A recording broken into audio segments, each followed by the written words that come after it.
төрағасымын. Енді қолымыздан келгенше біз осы халқымызға қызмет жасаймыз. Құдай қаласа артымызда көріп тұрған үй, бұл 40-ші үйіміз, Құдай қаласа. Ал енді біздің қорымыз мынау балдарға, мұқтаж отбасыларға көмек береміз. Бір жылда 1000-ға жуық балдарды киіндіреміз мектепке. Жаздың күні киіндіреміз, қыстың күні киіндіреміз. Айналамызда 74 мектеп бар, солардың бәрінің балдарын әр мектептен 5 бала, кейбір мектептен 10-15 балаға дейін соларды киіндіреміз. Ал енді одан басқа мынау мұқтаж отбасыларымыз бар, 200-ге жоқ. Біздің спискімізде 200 отбасымыз бар. Бұл 200 отбасыға жаңағы жейтін тамақтарына көмектесеміз.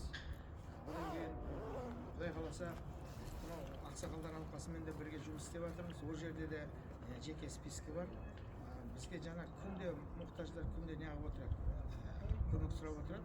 Ақсақалдар алқасына жібереміз. Солар тексеріп көріп, мұқтаж болса біз оларға жаңа көмегімізді көрсете береміз. Ал енді біз жаңа үлес қайырымдылық қорында бұл жерде 200-ден аса жігіттеріміз бар. Сол жігіттердің артында болатын тірлік. Енді әркім қолынан келгенше көмектеседі. Кім қандай мүмкіншілігі бар?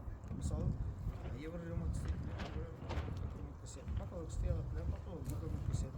Ал енді былайша жаңағы 5-10 теңгемен көмектесетін жігіттеріміз де бар. Біз енді жаңағы бір кішкентай рекламамыз бар. Соны жұмадан жұмаға сол рекламамызды тастап отырамыз. Соның артында осындай көп игі жұмыстарын істеп жатырмыз, атқарып жатырмыз, Құдай қаласа. Енді соңғы кезінде біз көбірек білімге көңіл бөліп жатырмыз. Қазір кітап сүйерлер клубымыз бар. Ол клубта да 200-ден астам балдар бар. Ол жерге қазір мынау телевизиядан пайдаланып айтамын. Кітап жақсы көретіндер, кітап оқимын дегендердің бәрін шақырамыз біз. Бұл жерде қанша адам болса да келе беруге болады. Ал енді мүмкіншілік болып келіп жатқан адамға біз тегін де кітап бере аламыз. Бірақ оның үшін біз көзіміз жету керек ол кісінің кітап оқып жатқанына. Яғни оқыған кітаптан біз сұрап отырамыз. Егер сол сұрап жатқан сұрақтарға жауап беріп отырса, біз кітаптарын тегін береміз. Сондықтан мына кітап сүйер клубының бір мақсаты біздің жастарымызды сауатты қылу. Бұл жерде осы үйді біз бұл жерде көршілері көп жаңа келіп мына үй басып қалайын деп жатыр, көмектесіңіз деді. Бұл жерде енді білесіздер, жаңағы ерлі-зайыптылар екеуі де инвалид, тағы бір қыздары бар инвалид, жаңа 3 инвалид адам бар.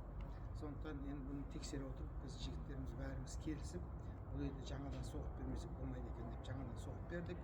Енді кеше ғана газ кірді. Мынау газда қызмет жасап жатқан жігіттерге әкімшілікке үлкен рахметімізді айтамыз. Өйткені солардың көмегімен бұл газдың документтері бітті.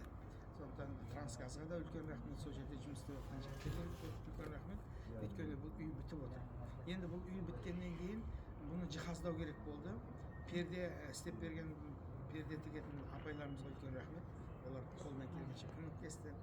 Кеше бір отбасы бізге стенки берді, оны әкеп қойып бердік.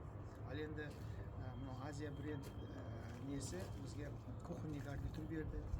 Ол сөйтіп біз бұл үйді жиһазымен де толтырып қойдық. Құдай қаласа балдарына, қыздарына жататын отдельный жаңа дивандарымыз бәрін, в общем, не керек, кілемі бар, басқасы бар, бәрін толтырып бердік.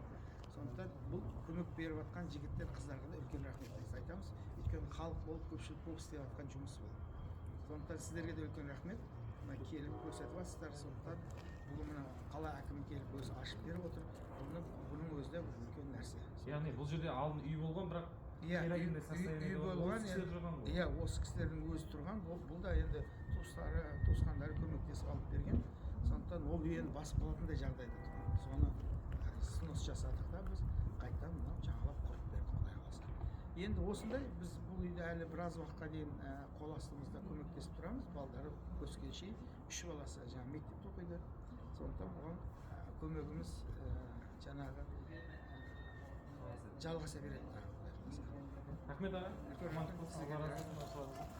Жақсы.